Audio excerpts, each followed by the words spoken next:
Dito tayo ngayon sa Kamaisan, Nananggi guys. Itabang pansanggi para makalibre ka og bugas mais guys. Sabi na karon ba nga, mahal na kayong kilo sa bugas. Bugas mais, bugas umay, mahal na kayo. So karon, ang diskarte tas kang paugalingon guys, mananggi ta. Yun guys, kamera. Kamera yung nananggi guys, si Nana, si Tata, then ako. Tulong rami kabuk diri mananggi. Dako kayo ang maisan. Dere guys, oh. So, yung ginagawa po namin guys, ito yung mais nakuha ko. Yung ginagawa namin, pagkatapos ko kukunin yung puso ng mais, bunga ng mais is, itutumba natin yung puno ng mais para maging malinis siya tingnan. At kita mo na tapos na dyan, tapos na yung linis dyan. Tulad dito. Very easy lang to gawin guys, sa mga taga-probinsya na nakarelate dito. Ito yung ginagawa nyo sa probinsya guys, o nag-cancel sa walang pangbigas dyan. So ito yung ginagawa sa probinsya.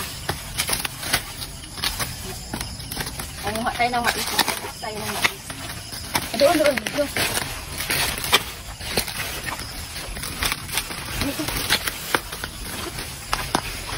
Asa maganang? Nasa nililong. Nananglit ko lang. Kita sa nililong ako. Inyo haning maisan rin nong? O nang? Amuan sa nung. Niluto ko dahil nyo. Ito yung ginagawa namin. Pagkatapos siyang kunin yung mais, is itutumba namin siya para maging malinis.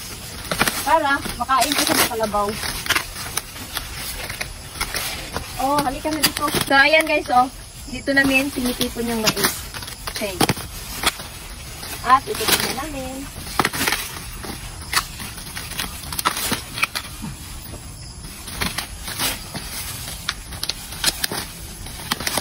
Then, ayan sinana sa likod ko, oh. Kami dito, oh. Na-harvest ng mais.